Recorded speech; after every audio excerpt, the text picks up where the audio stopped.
everybody. Thanks for joining me for a look at our work week forecast. And,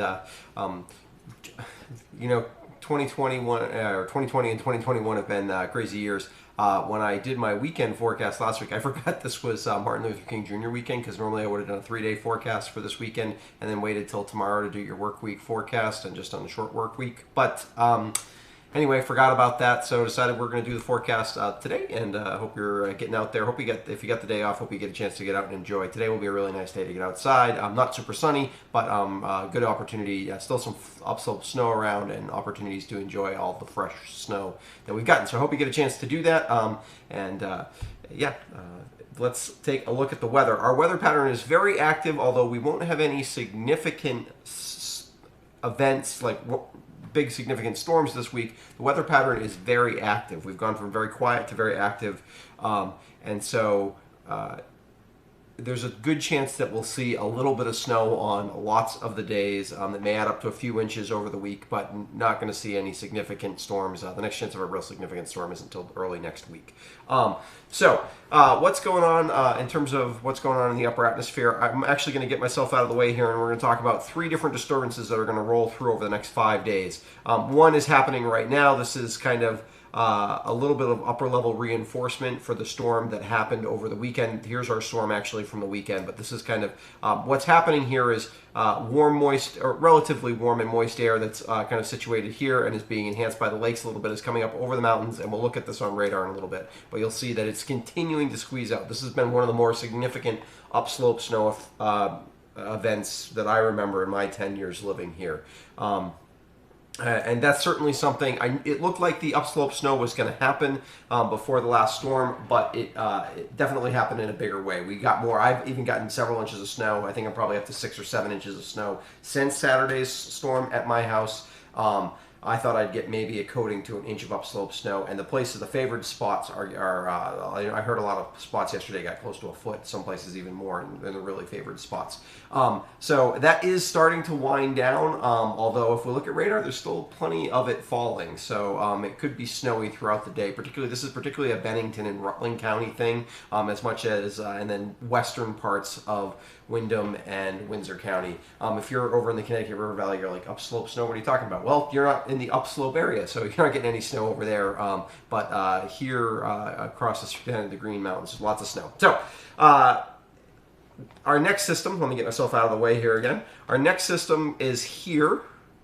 This will come through kind of Tuesday night into Wednesday morning. It will be similar to this, some light snow and some snow showers in some of those favored spots. Same kind of upslope flow. This is kind of a clipper system. Could squeeze a few inches out of this. I don't think it's anything that's going to be too significant, although it could mean that there's the plows have to get out, the state plows and the town plows have to get out again on those spots. And then our next storm is way out here, but it's racing behind it. This will come through Thursday afternoon and overnight Friday and into Friday. And this storm here could also get the upslope snow machine going pretty good. So overall, I wouldn't be surprised if the ski areas got several inches of snow to over the week. It's hard to know exactly how much at this point, but we're going to get a little bit of fresh snow each day, but no major storms, no coastal storm or anything like that to write home about. Let's look at radar for the morning. Let me get rid of all my markings here.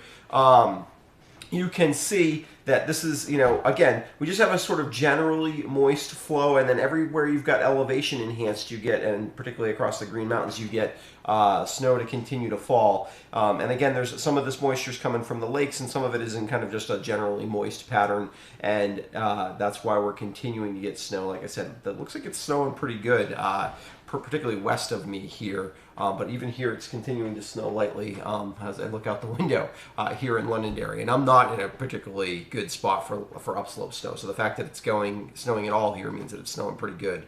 If you get to places like Bromley, or really the ski areas, there's a reason they put the ski areas where they are. They do well on these kinds of storms. So I'm sure most of the ski areas saw a few inches of snow last night. They probably will continue to get snow all day today. If you're skiing, it's going to be snowing all day at the mountain, or at least off and on snowing it all day at the mountain.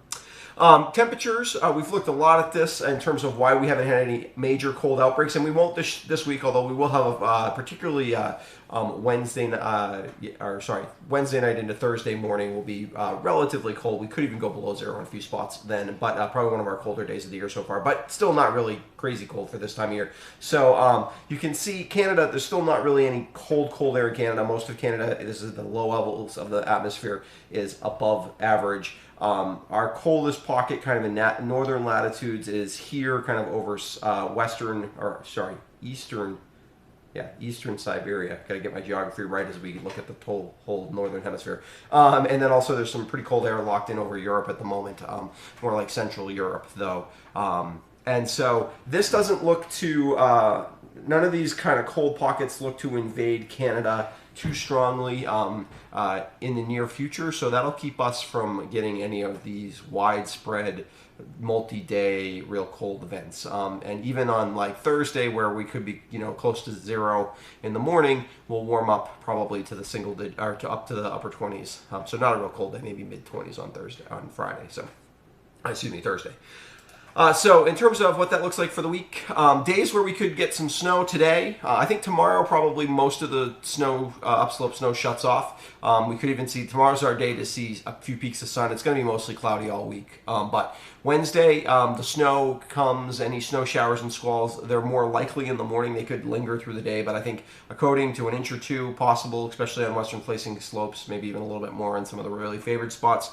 Thursday, we kind of do the things in reverse, right? There could be a break of sun, but in the morning, and then we continue to get more cloudy as we go, and we get another round of snow showers and squalls. That third sort of system of the week as another clipper. Again, there's an opportunity for accumulation, maybe a little bit more in the way of accumulation from Thursday, so we'll have to keep an eye on that. And then Friday, that's when we'd get our next round of upslope that would kind of continue, and we'll have to keep an eye on how much snow we might get out of that. So that's kind of what's going on.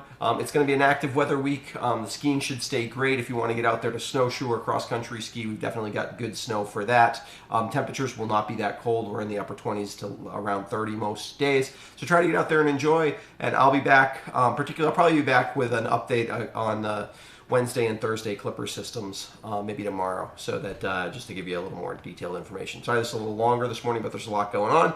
I want to say a quick shout out to my patrons. Thank them for supporting my channel, and thank everybody else for supporting my channel by watching.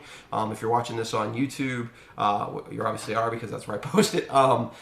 Subscribe to my YouTube channel. It's a good way to make sure you hear about all the things that happen, and it helps other people discover my channel as well. Helps with the analytics and stuff like that. So thank you, and we will be back. Like I said, I'll be back probably tomorrow at some point, probably late morning, with a look at the two storms Wednesday and Thursday, and then I'll be back certainly for a weekend forecast. So that'll happen Friday morning for y'all. Okay, we'll see you soon.